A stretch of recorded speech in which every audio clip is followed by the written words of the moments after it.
God. Oh dear God.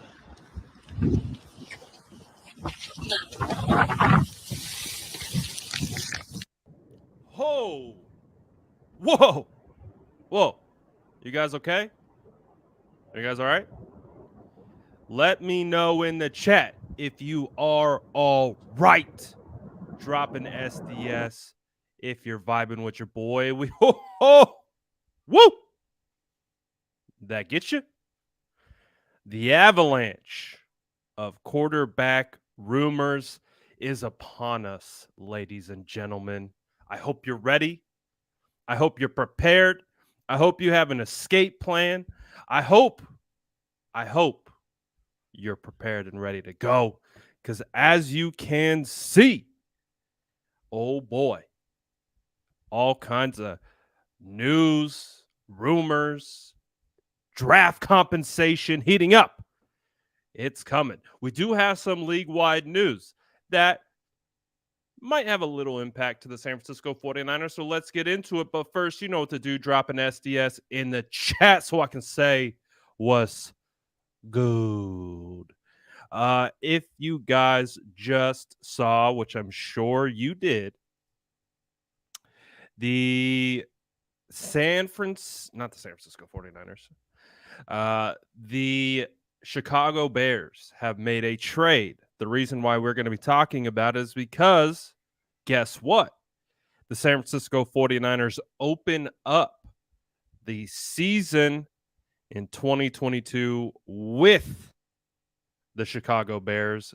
So, what we had just go down right before we hopped on stream, Patriots former first round draft selection, N'Keal Harry, has been traded to the Chicago Bears. So now the 49ers will be preparing for N'Keal Harry. His first appearance with Chicago will be against the San Francisco 49ers. Now the 49ers will face off against N'Keal Harry, Darnell Mooney, Velus Jones Jr. What other wide receivers do they have in the mix? Byron Pringle, 49ers legend, Dante Pettis, Tajay Sharp, and Quinius St. Brown, David Moore, Isaiah Coulter, another 49ers legend, Nsimba Webster, Daz Newsome, another 49ers legend, Chris Fink, Kevin Shaw. So those are the wide receivers that will be facing off against Charvarius Ward, Emmanuel Mosley, and the rest of the San Francisco 49ers. Now, before we get into the meat of the topic, how do you feel about that? Are you scared? Are you scared by that?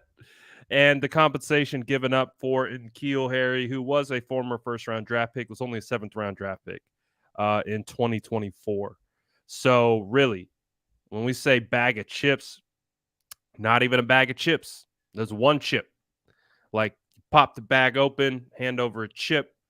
That's basically what the Patriots gave up for N'Keal Harry, who now is on the Bears. The Bears. So I'll say this, though. I was a big fan of N'Keal Harry throughout the draft process. Shout out to all the SDS, by the way. It's good to see all the homies in here. I was a big fan of N'Keal Harry coming out of ASU. Honestly, I thought N'Keal Harry could be what we've kind of seen DK Metcalf become. Unfortunately for N'Keal, he has underwhelmed, to say it nicely, and has not,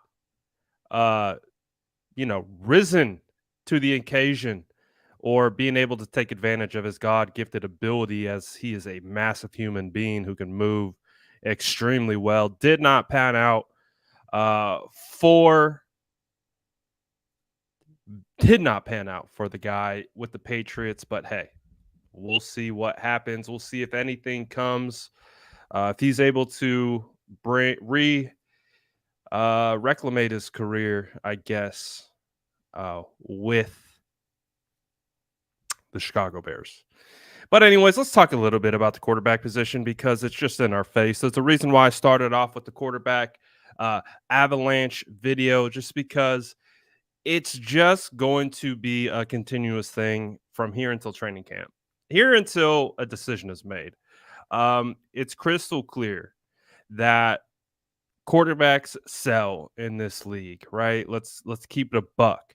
Uh, whether it's 49er quarterback drama, quarterback trades, movement, anything like that, we understand it is going to gain traction. But at this point, I think 49er fans, and I could maybe speak for a big group of us, is we're tired of that traction. Like we understand that we are going to react just because we've been bombarded with constant conversations about the quarterback position. Um, Yesterday it was, oh, Seattle might trade for Jimmy Garoppolo. Now we're having other guys from Mike Florio from Pro Football Talk talking about how he thinks the 49ers are going to trade Jimmy Garoppolo to the Houston Texans. Then you got Robert Turbin, former Seattle Seahawks running back, on NFL Network saying Jimmy Garoppolo should stay with the 49ers. The It's all over the place. It's all over the place. Feels like the Twilight Zone. Feels like we are just consistently talking about the same things. But you know the vibes. Drop a like if you're rocking with the SDS. Also, too, I'm going to leave it up to you guys. If there's anything that you guys want to talk about that's not quarterback related, feel free to ask away. Ask away. I will be looking in the chat for questions, comments, anything that you guys want to add to the conversation, because at this point, it's just a wait and see. I think the hardest part about doing what we do every day. We're hopping on live. We're talking about the current state of the San Francisco 49ers. What's new? What are the talking points of the day? And the talking points continue to just kind of recycle. Ultimately, at the end of the day, we will not know what is going to be going on with the quarterback position, whether it's going to be Trey Lance, Jimmy Garoppolo. We understand the outcomes, right? The outcomes are very easy to understand. The outcomes are Jimmy gets traded, Jimmy gets released, Jimmy stays. Really feels like there's only three options there. And all of those have a corresponding relation to Trey Lance. Obviously, if Jimmy is not on this team, it's the Trey Lance show. If Jimmy's here, well, then that's a whole different can of worms that we're going to be talking about. So at this point, it's just wait and see. Just wait and see. And honestly, the 49ers have proven to me that they will make the hard decision, and which would be at this point, at least if you were to poll the fan base, would be keep Jimmy Garoppolo. I know a lot of people would be exhausted by that notion to be going into the 2020 season with Jimmy Garoppolo on the squad at this point. But it does feel like it is a range of outcome. But we'll continue to see what happens. We'll continue to see what happens, because ultimately the Jimmy Garoppolo situation is that piece that we kind of are just hinging on, waiting to understand and see what's going to be the outcome of it. And I mean, it's just ongoing.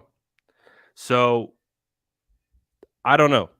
I don't know what happens. I'm not going to pretend like I do, because there's been so many twists and turns with this quarterback situation. It's been wild. It has been wild. Jets Gang says, when do trades start happening this week before camp or after? I mean, you've seen it now. You just saw it. We just had a trade go down. And I mean, this is what we're looking forward to right here. We're waiting for all the training camp battles. We're ready for that type of stuff. But it does feel like ultimately until then, this kind of cloud, it will be just hanging over the 49ers in regards to what actually happens. The reason why we're going to, I think, hear a lot more speculation around the quarterback position for the 49ers, which again, on cue, started up this week, right at the beginning, with the trade speculation. Again, started yesterday. Oh, Seattle's having conversations. Now today, the Texans is being thrown around. So it just feels like that it's starting to heat up. But that's because we understand training camp is right around the corner. And if you are going to trade for a Jimmy Garoppolo, you're going to make that investment to take on whatever amount you would take on, because it's hard to determine at this point if any team would take on the full amount of Jimmy Garoppolo's contract. So, well, a team has to get everything ready on their end. They have to be able to prepare compensation. They have to be able to do all those types of things, and they want to get him in before training camp so that they can acclimate properly to the playbook, teammates, all those types of things. So ultimately, things are going to start happening, I think, within the next week or two. If we get into training camp, so I have it kind of as not a hard deadline, but a soft deadline. I would say the beginning of training camp is going to be a soft deadline. And again, I don't know if you guys saw it earlier today, but the San Francisco 49ers have they have shared with us the training camp dates, or the open training camp dates, for fans in attendance. So July 26th, I believe, will be the first day that all the 49ers players will be reporting to the team facility. And then the first open training camp practice is on Wednesday, July 27th. I kind of feel like that's the soft deadline. Again, it's not a hard deadline. It's a soft deadline where I would believe if you are in the 49ers front office, I would believe if you were the brain trust of the San Francisco 49ers and or that of another team, you want to have your roster, especially at the quarterback position, as figured out as possible right at the beginning of camp. Now, it doesn't mean we don't see player movement all throughout camp. That's 100% of regularity. We see players come and go all throughout training camp. That is not unnormal or not normal, whatever. But ultimately, we got to see. And that's why I think all this stuff is kicking up. I think all the dust is kicking up right about now regarding rumors, trade speculation, because we're about 2 weeks away. We're about 2 weeks away, and that soft deadline has been set, and everyone is inching closer to that soft deadline. If there's anything you've noticed in the NFL, there's like 95% of a lot of crap, right? Whether it's contract negotiation, trade negotiations, anything like that. In that first 95% is a lot of just back and forth. It's just a lot of that. Feels like that last leg, that last 5%, right up until that deadline, right up till that deadline, at least with the San Francisco 49ers, when it comes to contract negotiations, that's where everything gets done. Everything gets done when it's like, all right, we got to make a decision. Like, we have no more time to just let this unravel organically. We got to get it done. So it feels like a lot of stuff happens in that last 5%, that last leg of the race. And right now, the San Francisco 49ers, using that soft timeline and target, are on that last leg of the race. This is the point in time where the 49ers want to make a decision. They want to ensure that Jimmy Garoppolo is throwing and throwing well, and they want to be able to move him for compensation if at all possible. I don't put it past the 49ers, though, to not just flat out release Jimmy Garoppolo if he's able to pass the physical and just let him free to sign elsewhere. You had Colin Cowherd today. Again, Colin Cowherd's been in the news quite a bit for San Francisco 49ers. First, it was, him and Mike Silver seemingly ganging up on the arm fatigue narrative coming out of 49ers practice. But now he came out today and talked about, well, the 49ers can trade Jimmy Garoppolo to Seattle for a second-round draft pick. And I'm just like, why would Seattle do that? Why would Seattle spend a second-round draft pick and send it on over to the San Francisco 49ers in division? Why? Why would they do that? Especially if there are no other trade suitors, because one thing, if you haven't noticed, the Browns are not being talked about. And I think we're starting to understand and get a little bit of clarity into why the Browns aren't being talked about as a potential target, because it is now coming out from reporters that Deshaun Watson is only expected to miss 4 to 6 games. So if Deshaun Watson is only expected to be suspended for 4 to 6 games, you can wave goodbye to good old Brownies land. Jimmy Garoppolo, the Browns will not be coming to an agreement on any type of deal if Deshaun Watson is only suspended 4 to 6 games. Jacoby Brissett can absolutely try to steer the ship as best as he can for 4 to 6 weeks. And that means that the Browns don't have to give up any additional trade compensation. They don't have to do nothing. So I believe the Browns are fully again. If Deshaun, because what we're hearing, and again, I'm not following the Deshaun situation that closely, but from the high level reports that come across my screen, they're saying there isn't enough factual evidence to support a suspension any longer. So that's what they're saying. Whether you believe that is good or not good is kind of beside the point, because we aren't the ones making the decisions. It's the NFL, it's the commissioner's office. That's their problem that they got to deal with, and they only are deeming it a 4 to 6 game situation. So again, whatever. Like, that's not my team. I'm not gonna really even touch that particular topic too much. But if that's the case, and the facts are the facts, and it's 4 to 6 games, 6 to 8 games, I don't think that's enough to justify trading for Jimmy Garoppolo. So that means Browns potentially are out. That's like the last one. What other team needs a quarterback? What other team needs a quarterback?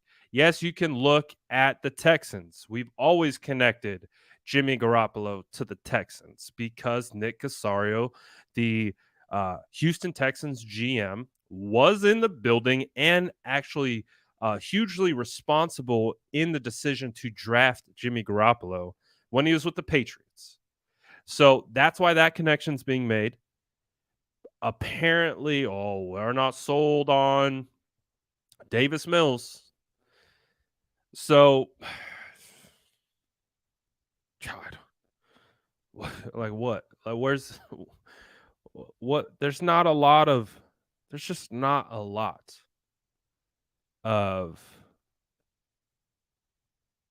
destinations left. There's not a lot of opportunity left. So what does that mean? Feels like the Seattle stuff is kind of feels forced. Kind of feels forced. I don't necessarily buy it. I polled on multiple platforms. I polled on Twitter. I polled on YouTube. I believe we had, I think, over 3,500 votes on Twitter. I think we had over 15,000 votes on YouTube. If 49er fans would be okay with the thought of sending Jimmy Garoppolo in division up to Seattle, I think over 75% of everyone voted they would have no issues sending Jimmy Garoppolo to Seattle, which we can all understand. But I think when you put I'm actually inside the building and we have important decisions that need to be made, and we also have to do damage control. And again, there's a range of outcome that exists that Jimmy does beat you. Do you want that hanging over your head? Do you want this ravenous fan base that all said send Jimmy up north to then have Jimmy come down and beat you twice? I don't think again, it's a range of outcome. And if they truly believe in how good Jimmy is inside that building, then that is a range of outcome that they are processing. Just because 75% of the fan base thinks it would be no issue, they're not the ones making the decisions. It's the San Francisco 49ers, and the San Francisco 49ers have told us over and over and over and over again. They've proven to us over and over and over again they value Jimmy. So I don't think it's like we're just going to kick Jimmy up there. I think they are perceiving this from a whole different set of standards than fans are, which is okay. That's how they're supposed to do it. There's a reason they're in the building processing all the small nuances that maybe we just look at the on-field situation. We're like, oh, what's the big deal? But I think they're looking at it from a bunch of different angles. So I still don't necessarily until again, I've been following this team very closely for 10 plus years now. I think we're like on 11 years for actually covering the team. I cannot remember or recall, and you guys can maybe direct me in the chat if I'm missing something. But can you recall last time an NFC West in division trade occurred? At least from the 49ers perspective. I'm trying to think. Have the 49ers ever traded with the Cardinals? Have they ever traded with the Rams? I feel pretty confident in saying they haven't traded with the Seahawks. So, when it comes to the most important position, the quarterback, when it comes to how they value Jimmy, not how we value. That's not the question. That's not the perspective. How they value. Sherman wasn't a trade. Sherman was a free agent signing. So you feel free to correct me if I'm wrong. I'm talking about a trade in division. I haven't seen it. And for them to then take the quarterback, which they deem valuable, and then shoot him up to the north.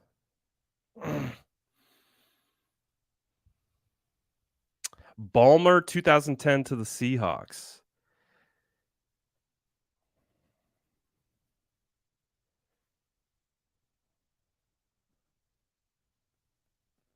Hey, good call. Good call. Yes, August 10th. This is the title of the article. This is this is the title of the article. San Francisco 49ers trade draft bust Ken Swan Ballmer to the Seattle Seahawks. Uh, in exchange for a 6th round draft pick. Former first round selection in 2008, traded for a 6th.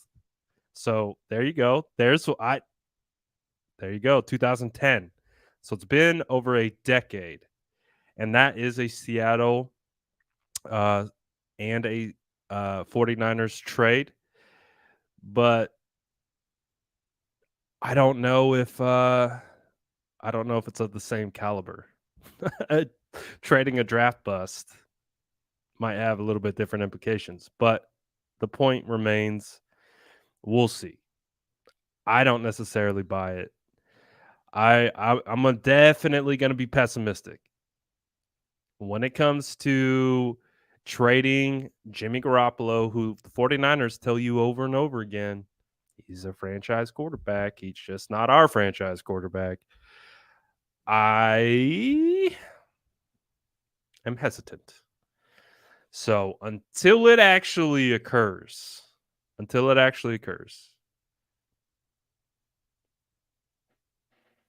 I don't believe it.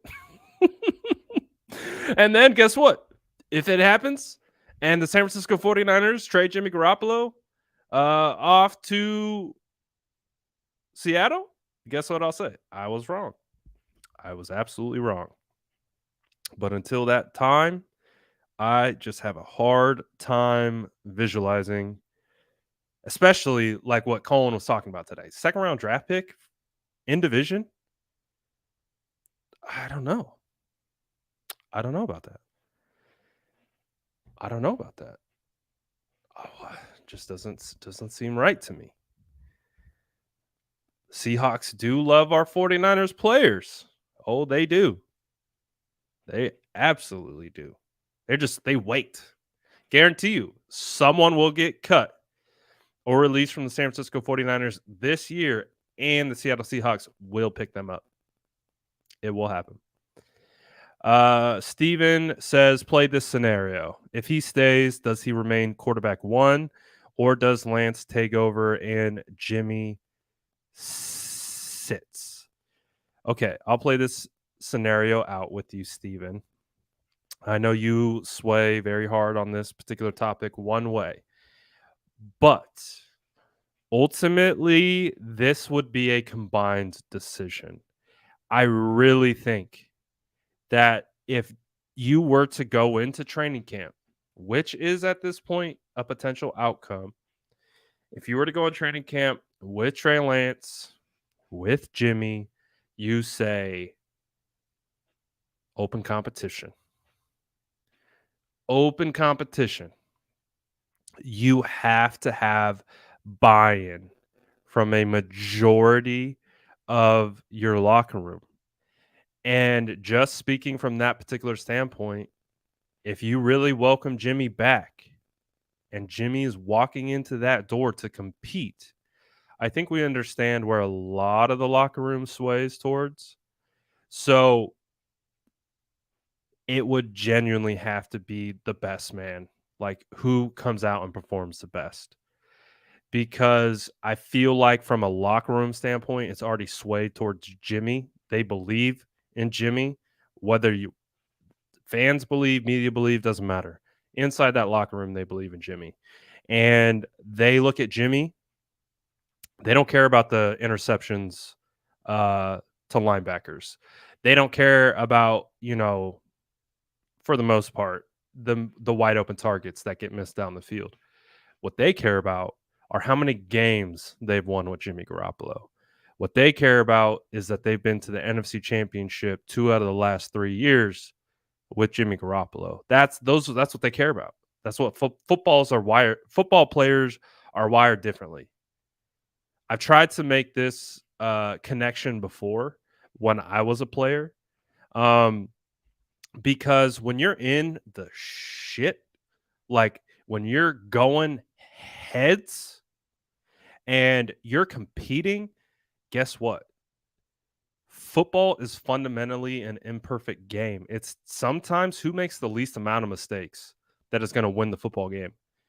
When you're in it and you're playing, I'm an offensive lineman, I'm a center. I make mistakes, I miss blocks. My quarterback throws an interception. I don't know how he threw an interception. I don't know. I'm blocking my guy in front of me. All I know is that my quarterback has got to wash it clean and come out that next drive and get locked in and ready to go. So I think a big part of it is like when you're in it, bullets are flying and you're worried about your responsibility and your job and your quarterback makes a mistake that we get to see on the broadcast and we get to see in 4K and rewound and all that. They don't view it that way. It's not being portrayed to them through that same lens that we as fans get it. So all they're caring about are the intangible aspects.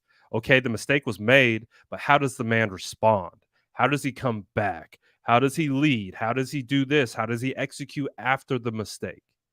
So they understand that Jimmy Garoppolo, whether he makes a mistake or not, and we just like pull our hair out because we're like, how did you make that throw?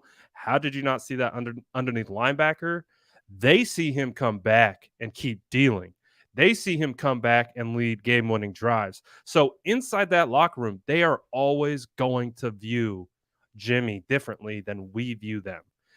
It's just a different mindset and different mentality when it comes to like being in the shit versus watching 4K in on the broadcast. So if this scenario were to play out again, it would have to just be who who performs better. I don't know who would win in that situation because Trey Lance needs reps. He just needs reps. I thought Trey could have won last year. I thought by all accounts, Trey was performing at a level where he was playing and performing on the practice field better than Jimmy Garoppolo. And I felt pretty confident about that. Um, and it came out, after last year that, well, the 49ers were actually thinking of making the switch to Trey Lance. They were actually maybe moving in that direction, but he broke his finger in the Raiders game on his throwing hand. That affected that decision-making process. Then they were going to kind of give him the reins after this because if you guys remember, Jimmy went down in Seattle and had that press conference where he was clearly emotional and looked really angry, and it felt like he kind of pulled himself out after halftime. It felt like they were ready to almost give the keys to Trey week 5, week 6, week 7, but he sprained his knee and just ultimately kept Jimmy in. So I've seen Trey look better than Jimmy in practice. I've seen it with my own eyes as a rookie.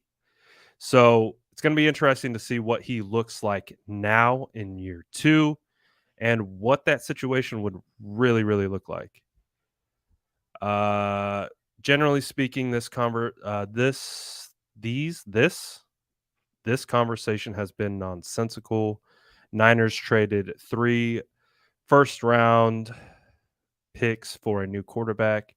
That should tell us everything. What does that tell us? I guess I'm kind of confused.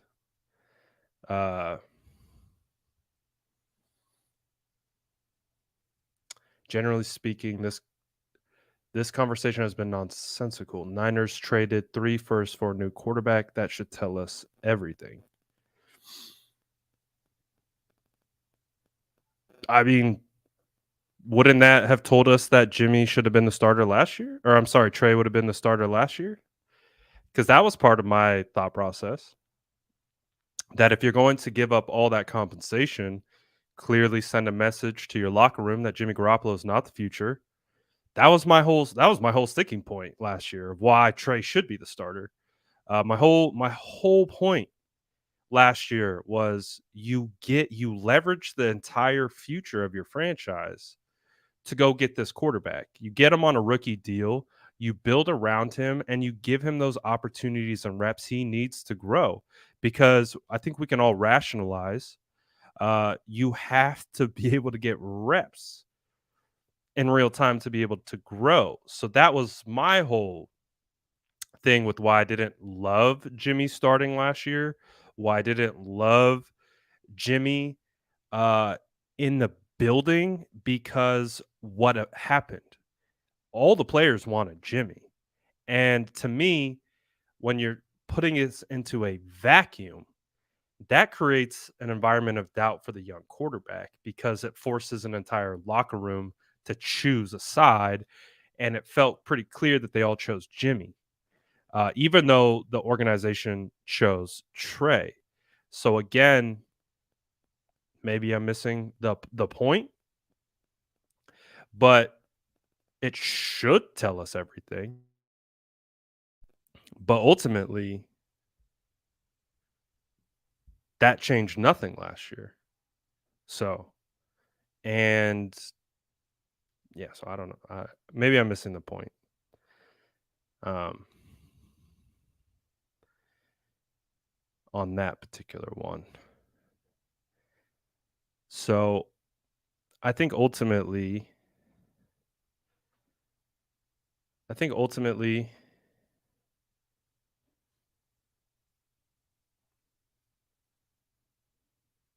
they want to move Jimmy. I think they understand that the the way everything kind of played out that they need to do that, but also at the same time, they're not going to give him away. I think that sets a bad precedent, and obviously they're committed to the cause. They are committed to the cause. So we're going to see what ultimately happens with Jimmy, but that's why this next 2 weeks we're going to hear a lot of chatter, a lot of chirping. We're going to hear all this back and forth about like, "Oh, maybe this is a good spot." Or we're hearing this team has talked about Jimmy or oh, quietly we're hearing Jimmy's looking pretty good behind the scenes. So that's what we're going to hear for about the next 2 weeks leading up until training camp. That's what it's going to be. What the ultimate decision that is made, your guess is as good as mine. So maybe this will be a good opportunity for me to check in with the chat because obviously this is a spicy conversation. I feel like daily the target moves. So if you stand right now, what do you see the ultimate outcome being with Jimmy Garoppolo? I'm interested. I'm interested to see what you guys think. Oh, shout out Insight for the super sticker. Appreciate you. Insight has donated 99 cents. Uh,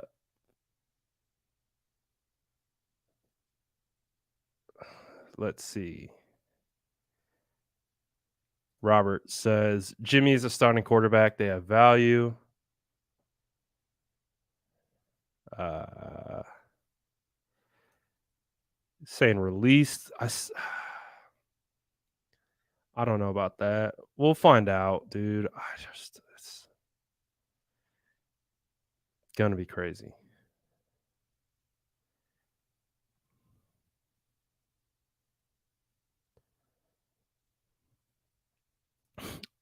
I'll take this commercial break. Yeah, I've been sitting on the SDS merch. I'm actually just kind of sitting on it.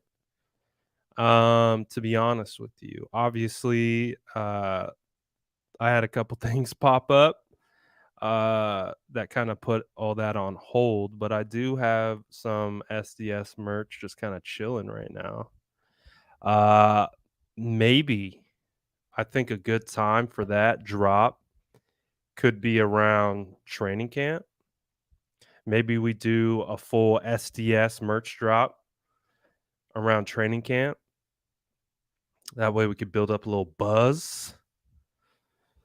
But it's coming, guys. That SDS merch coming.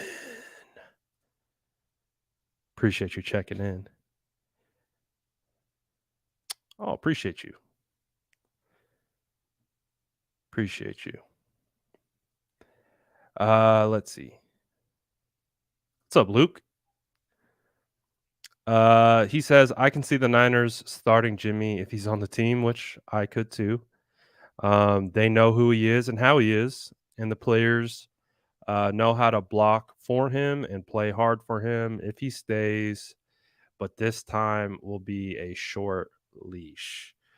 Yeah, see, that's the kind of thing. It's like I don't necessarily want this to be the outcome. However, I've lived through it once. I've lived through it once. Again, I was heavy on. I think Trey Lance should start um, as a rookie to avoid this like ongoing situation. Um, I felt like it could be counterproductive um, to building with a new quarterback. Uh, to because now I think there's positives and negatives from last year's situation. I think the positives you can take away from Trey Lance, he was able to not be thrown to the fire right away. He was able to sit back. He was able to watch Jimmy, who's again, we know, phenomenal leader. And so being able to kind of sit back and watch a guy operate, especially when you're 21 years old, I think is a benefit to a certain point. But I also feel like there's a lot of drama surrounding that situation, which could blow back negatively on a young player as well. Um, so I believe both things can be true. I think there are positives to take away, but I also think there are negatives that you can take away from the situation for Trey and the overall locker room because yet again, the confidence has been built that Jimmy is that guy. Like whether we as the fan base agree or disagree, uh, the locker room agrees that Jimmy's that guy. Trent Williams, Kyle Juszczyk, Debo Samuel, George Kittle, Fred Warner, any leader on that locker room will tell you that Jimmy's the leader. So you have to take that into account. We can't just keep being blind to that. We can't just being like, oh, well, it's Jimmy. He's no one. That's not what the locker room's telling you.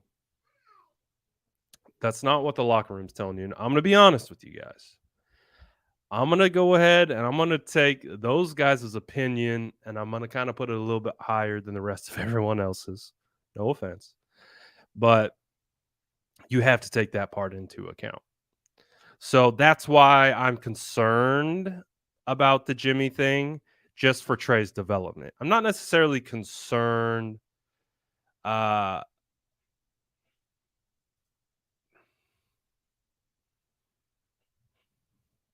I think that I don't know, but I think, just pure speculation that could be part of it. Again, Alex Mack, very outspoken about Jimmy being the guy. So I get it. I get all the perspectives. I've been collecting perspectives for about for years now. So I get the average fan's perspective. I get the fan of Jimmy Garoppolo's perspective. I get the fan of Trey Lance's perspective. I get the coaching perspective. I get the front office overview perspective. There's a lot of perspectives. There's a lot of context. Um, but that's why this is, I think, so hard for us to define. I think that's why we are 2 weeks away from training camp still trying to define what's going on with the quarterback position because it's not cut and dry. Jimmy isn't Baker Mayfield. He he isn't a guy that is, dividing the locker room, forcing guys like OBJ out. Like, he's not that guy. He's the opposite of that guy. He's the guy bringing everyone together. They clearly rally around Jimmy. So it makes it more difficult um, from that standpoint. Justin saving us. He said, Brad, could you see the Niners having Jordan Mason put on 10 to 15 pounds if he excels in short yardage situation? That's a good question. I want to see how much Jordan Mason weighs right now before I can give you a definitive thought process on that. Let me look that up. I just want to see how much he's listed at. Because I would imagine he's going to be listing in around 205, 210. He's bigger than that.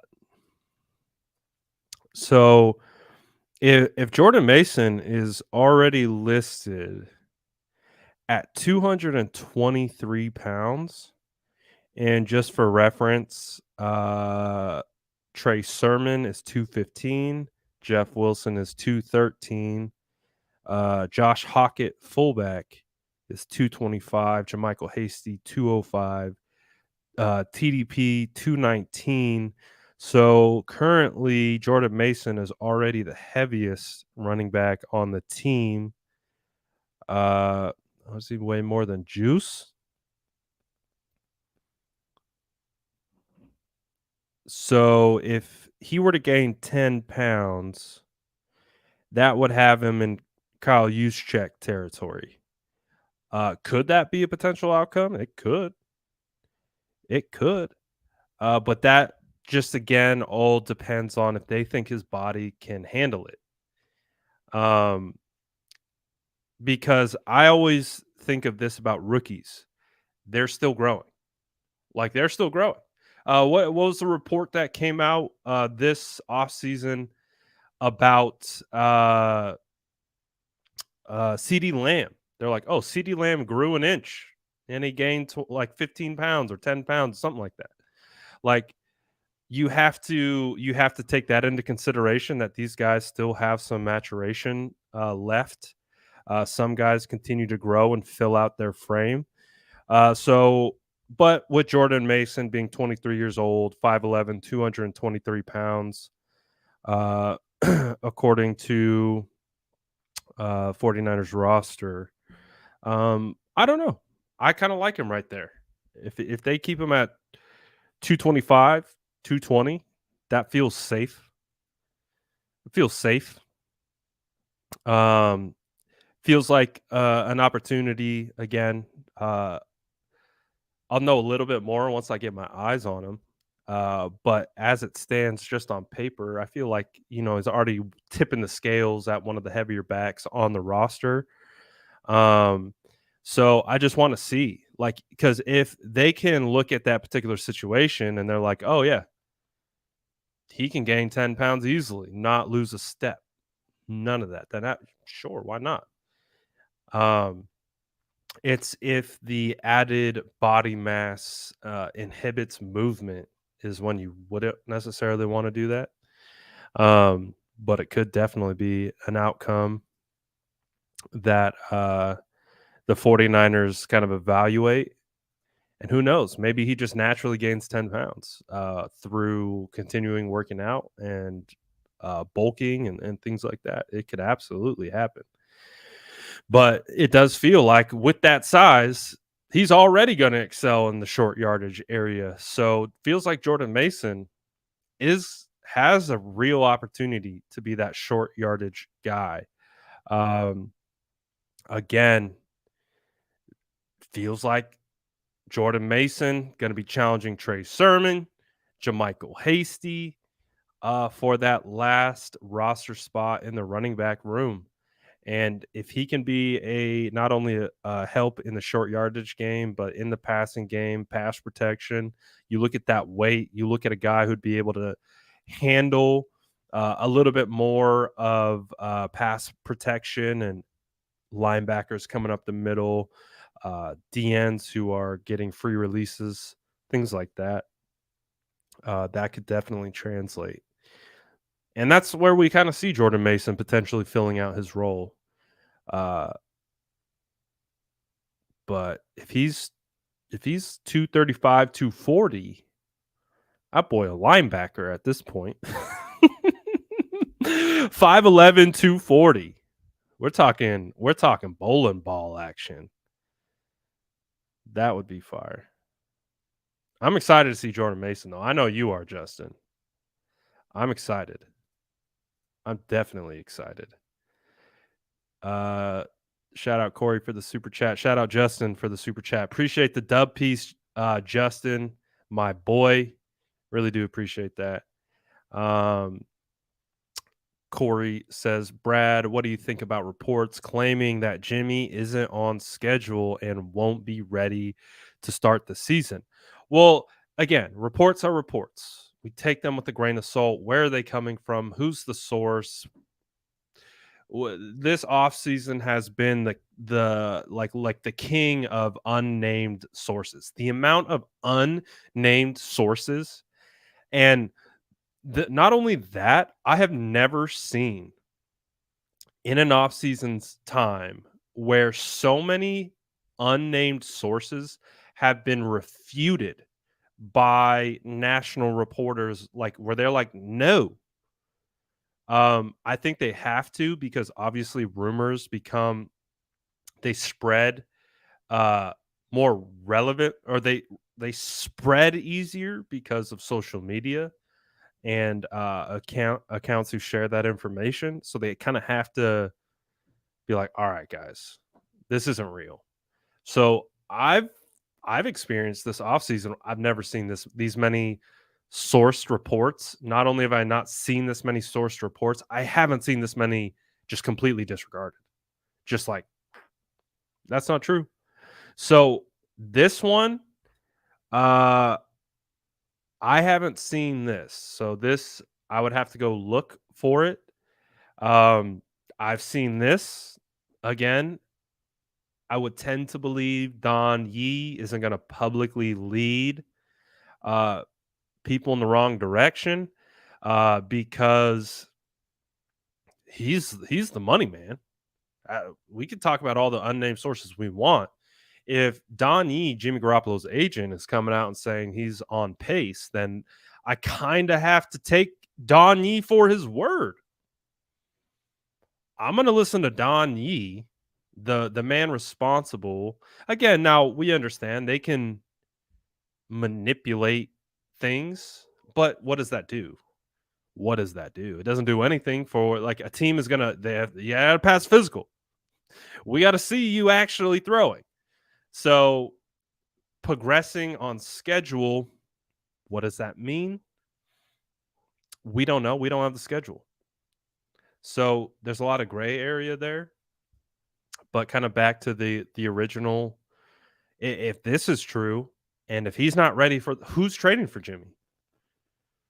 Who's trading for again, that's the whole kind of premise of why,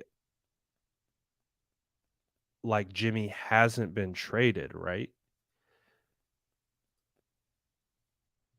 Is like, they got to see him throw. They got to see him. They got to see him do it.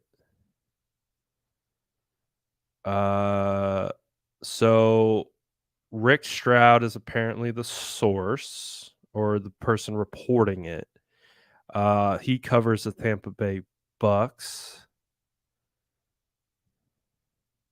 but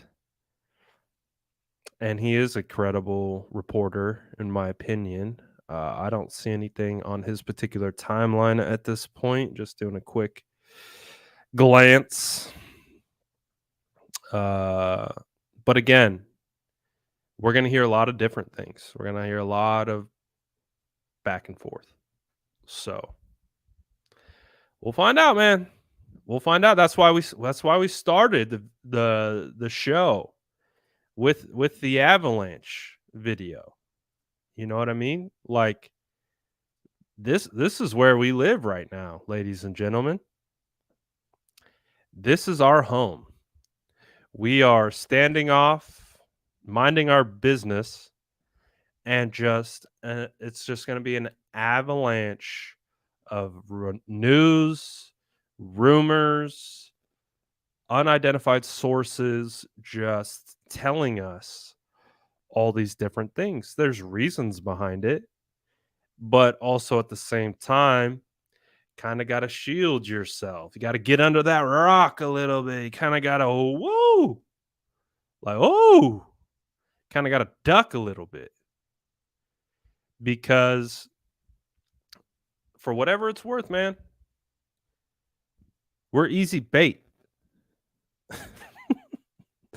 We're ravenous.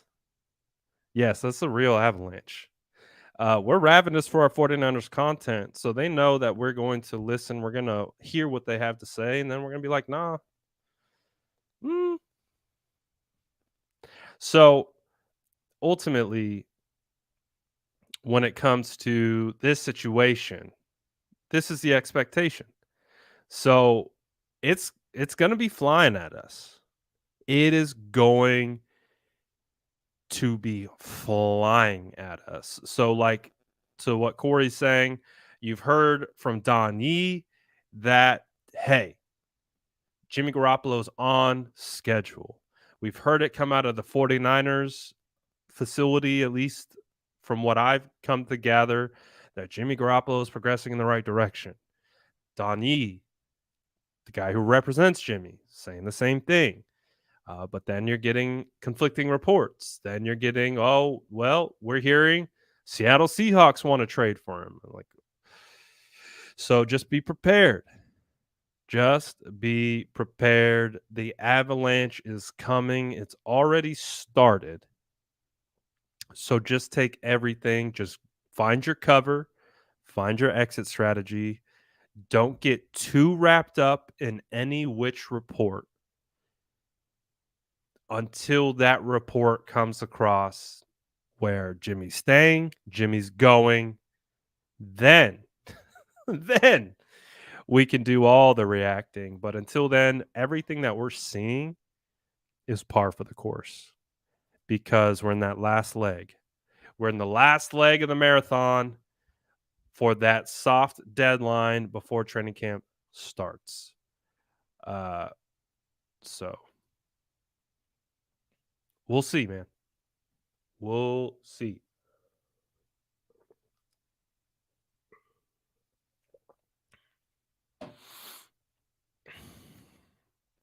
So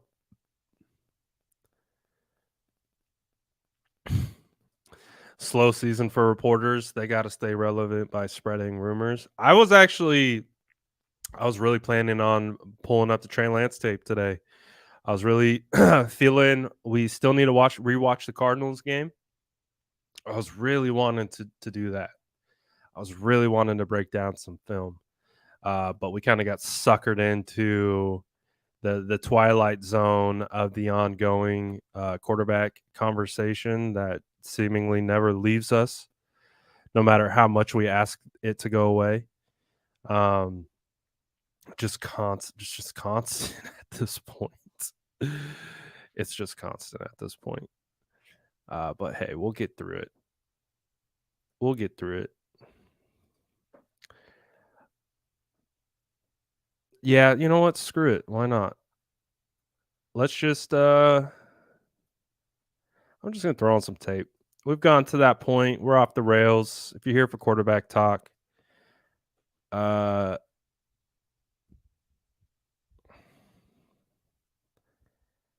what are we doing? Oh, Got you. I got you. Appreciate you. Chrissy said, Brad, how's our little 49ers boy doing? Need an update. I got you an update. Then we'll watch a little film. So the boy is doing better. We were kind of getting into a situation where he wasn't progressing, he wasn't gaining weight, he wasn't maintaining his feeds. And for a preemie baby, that's very important.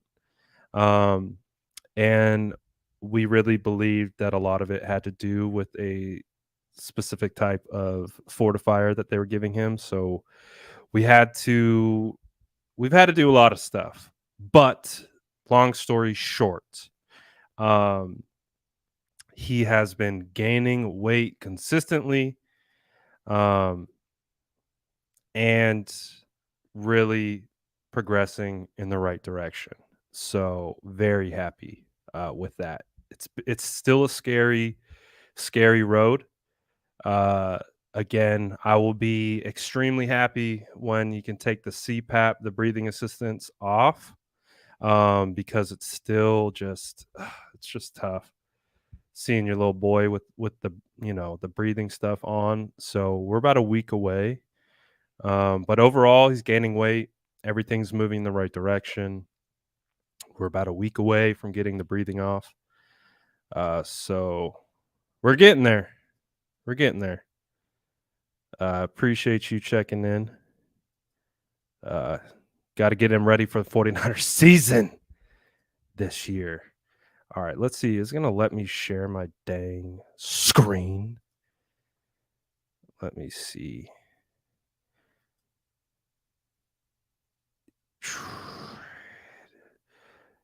Let's see. What do we want to watch? I think we already watched Houston, Jacksonville. Let's see. SFO versus. Let me see if this works. Oh, okay. It's playing. Hey, Insight was a preemie. Let's go.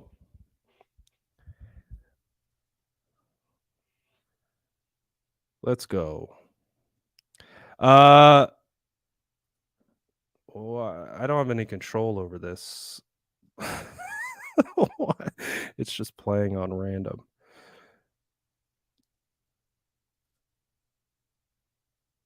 Ooh, Lance for Seattle? I don't know if I got that one loaded up. I got to see. Let's see. The browser can't access your screen. Try capturing a different screen to see if this continues. Gosh. StreamYard's cool sometimes, but then sometimes StreamYard's not cool. Sometimes it's cool, then other times it's not as cool.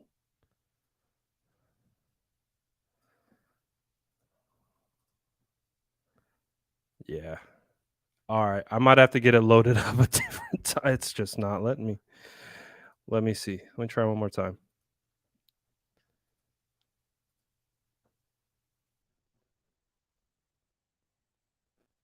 Oh, I can actually adjust it on screen. There we go.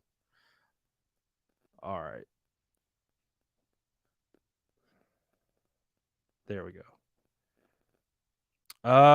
What do you guys want to watch? You want to watch offense? You want to watch defense? You want to let it roll again? This one I can pull up potentially a different game. Let me try to see what.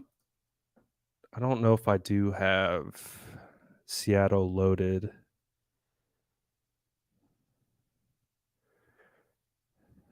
Which one? We haven't watched. We can watch Jacksonville. We can watch Houston defense versus 49ers. Oh.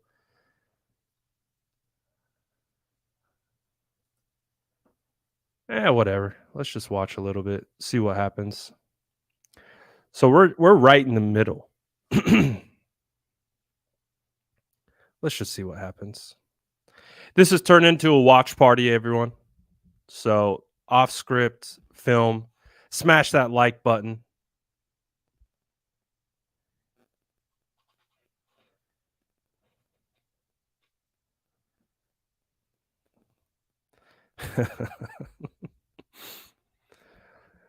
We're watching the defense right now.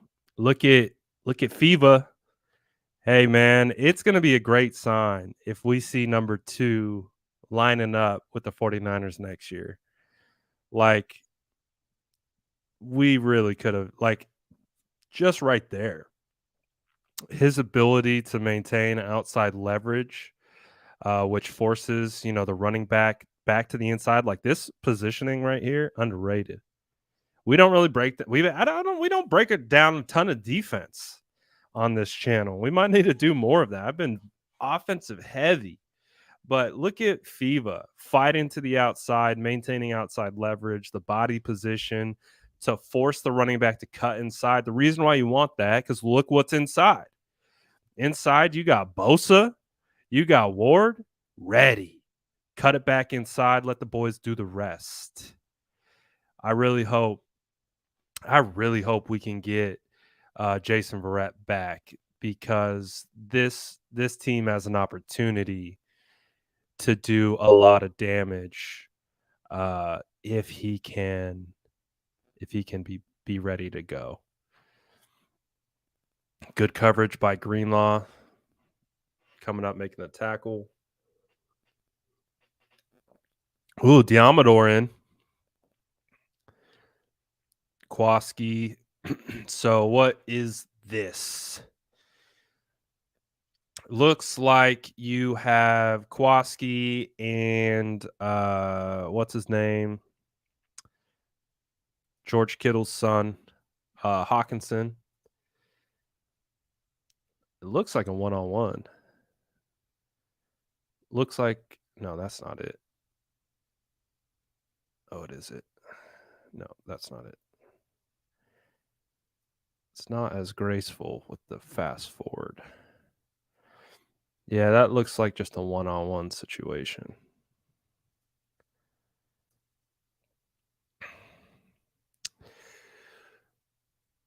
Looks like Verrett was trying to kind of rub down,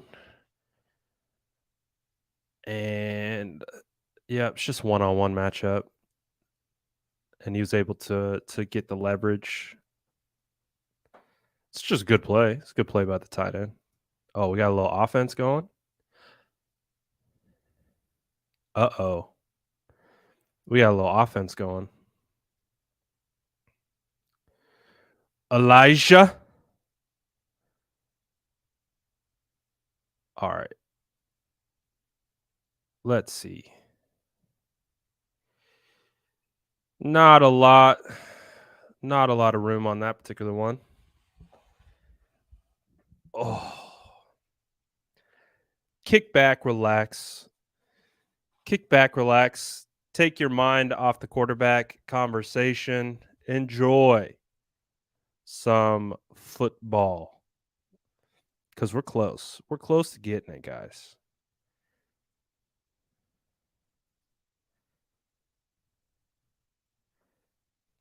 Nice play to Deebo Samuel. Let's kind of see how it works. It looks like you're going to have Ayuk potentially clear out. So see, you got Ayuk to the inside, kind of stems it up to not only keep his guy on him, but take advantage of the safety. You have Deebo working under. That's just cash money. I'll take that every day of the week. I'll take that every day of the week. So this is what's going to be interesting to me the most, is how teams defend this now. Again, this is week 1, right? But if you line Ayuk and you kind of have him do what looks to be essentially a post, what is going to be the relation for Deebo Samuel? Are you really going to bracket Brandon Ayuk, or are you going to drop 25 off? You're going to have the safety sit on Deebo Samuel more because it feels like you don't want to do that. You definitely don't want to leave Deebo Samuel wide open.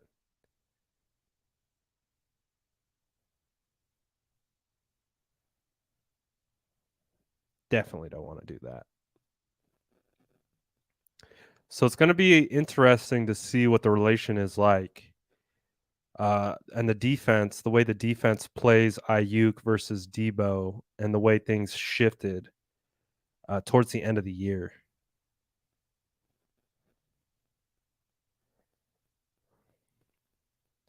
Oh, yeah. Look at Trent. Watch Trent, right side of your screen, number 90.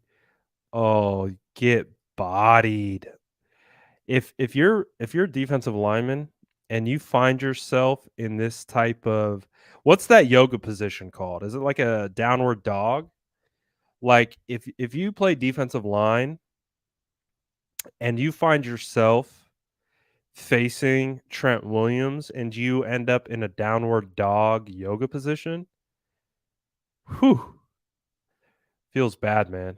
He just got demolished. That guy got, so this is what, oh, touchy fast forward.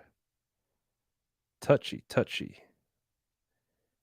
Trent Williams. So this is what we would call the snatch technique. Snatch. See that? See the snatch? Grabs top of the shoulder pad, rips it down. So that's called snatch technique, for AKA snatching his soul. Snatch, rip, you bring it down, completely throws off his body leverage into the downward dog like that. And you got Trent Williams on your back. Good luck. Good luck. Just completely bodied on the ground. Feels bad. And that's a captain. I saw the captain's patch. I don't know who 90 is just off top, but oh, he got him twice in a row. Okay, no, this is a different guy. But let's watch Trent again. Then we'll get. This is a great play, by the way. This is a great play. But we're gonna go right. We're gonna go right to left here. Let's go right to left. Start with Trent. We're gonna start with Trent. So that way, Trent. We'll go Lakin. Then we'll go Mack. We'll go Brunskill. We'll go McGlinchey. There's Kittle and Warner. So this is how I watch tape on the offensive line. All right. This is kind of what I do. I start on one side and I watch the whole position play out. I rewind it a couple times. Then I go to the next guy. Then I go to the next guy. And I go to the next. That's why it takes me about 3.5 hours to break down just offensive film. But watch Trent. Watch Trent. This is his signature play from this year.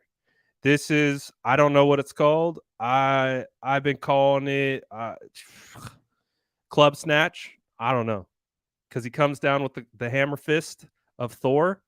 See that? So again, we're watching Trent. We're watching the goatness of Trent. So he's going to get into position. See that? He knows the defensive tackle is going to be fighting him very hard to get leverage to the inside. He takes advantage by clubbing the hand, throws the guy off balance, grabs the back, and which we call the snatch, so club snatch, and then just throws him away. Just throws him away. It's just beautiful. Okay, one more time all the way through. We'll move to Lakin, Mac combo action. Trent's a god, man. All right, Lakin looks like he's going to get to second level. You have shaded one tech on Alex Mack. So Alex Mack has to reach block this, meaning if you see kind of, you're going to watch Alex Mack get his head on the other shoulder. So he's trying to win that leverage. So he's trying to reach block the one tech in front of him. So right now he's shaded. Alex is trying to get his head on the opposite shoulder so that once he gets his head on the opposite shoulder, hips come around, you get the reach. Lakin, the double team doesn't work there, so Lakin's going to go straight to backer here.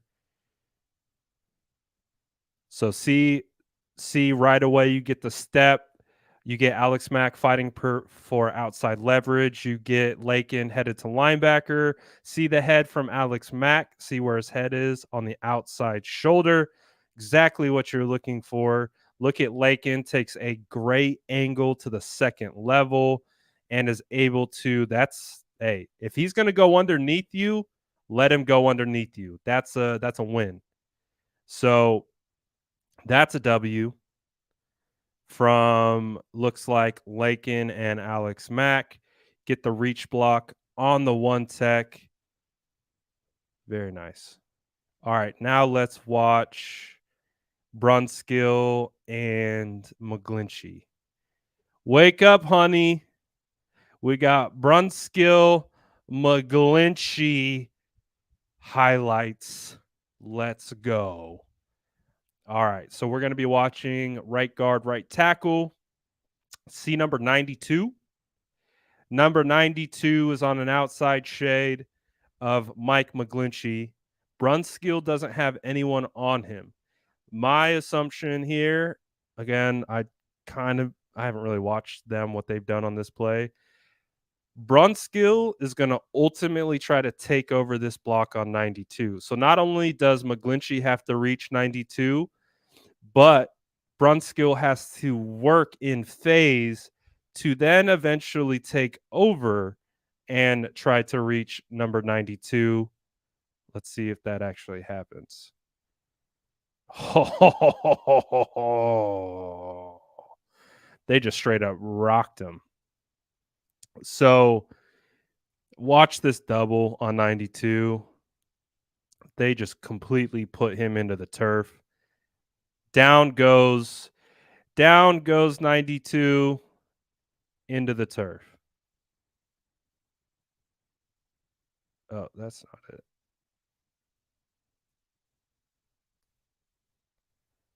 92 into the turf. All right, let's watch the combo between Warner and Kittle. All right, this is where you're going to get the Kittle double pancake block. This is where you're going to get the Kittle double pancake block. You're going to have Charlie Warner give a little chip on 95. So you're going to see 95 all the way to the left. You're going to get a little chip. See the double. They come together. This is to allow George to take over the block. George gets the reach. Warner takes off for the next level. But this is the double pancake block from George Kittle. So it's kind of a tackle, but I'm calling it a pancake block. So you see right here, if you can see right by that goalpost, number 99 is off his feet. Like his feet are not touching the ground. Then he's going to drop 95 right into number 8 and take out both of them. Do you see that? 8 goes down. 95 is getting rocked into the ground. Oh, boy. That's fun. That's football. That's football. This play is beautiful all the way across the board. Kittle demolishing 2 guys. You get great blocking on the outside. Jawan Jennings gets a good block. And watch it. Just watch it. It's beautiful. That's how you block. Beautiful. A+. Across the board. Everyone. Trent, Lakin, Mack, Brunskill, McGlinchey, Warner, Kittle, Jawan, A+. Across the board. Beautiful blocking. Great job. Let's watch a little defense.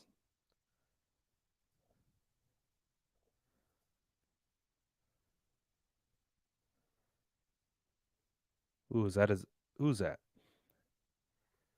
Kentavious?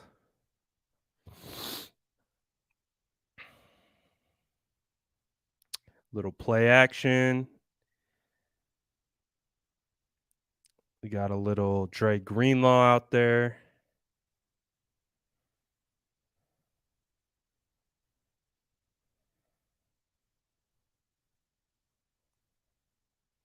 Good job by Greenlaw to be able to get his hat on the receiver and get him down pretty quickly. Who's that? Dre Greenlaw gets beaten coverage. Who's he on? Oh. Later insight.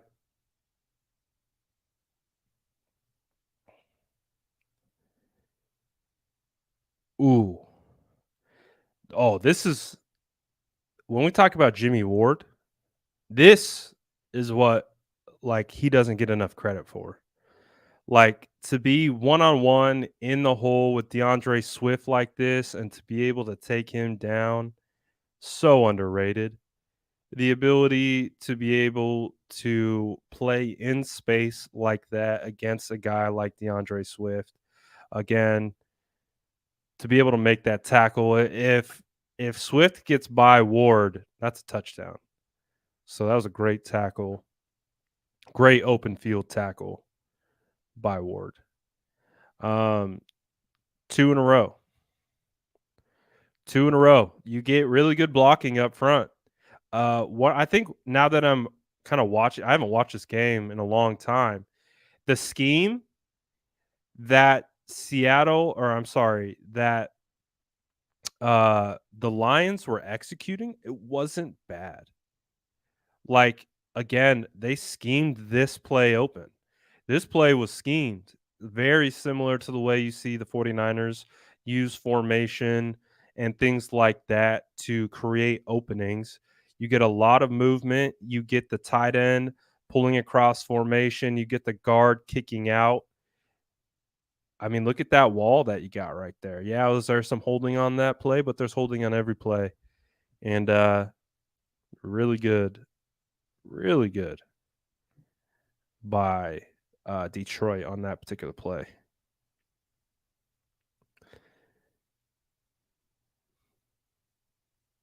Let's see what else we got. Ooh. Is that Givens?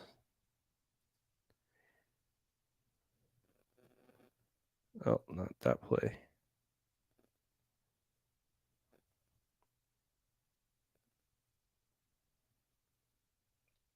Oh, great job by Givens getting free of the offensive line, readjusting, getting back into the gap. Great job swarming to the ball by the defense.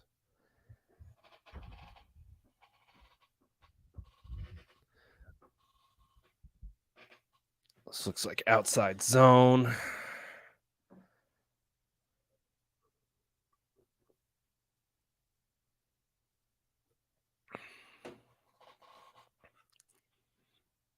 Ooh, great push by Eric. Eric got a lot of push up the middle. Goff was able to get the ball off in time, but that's solid push.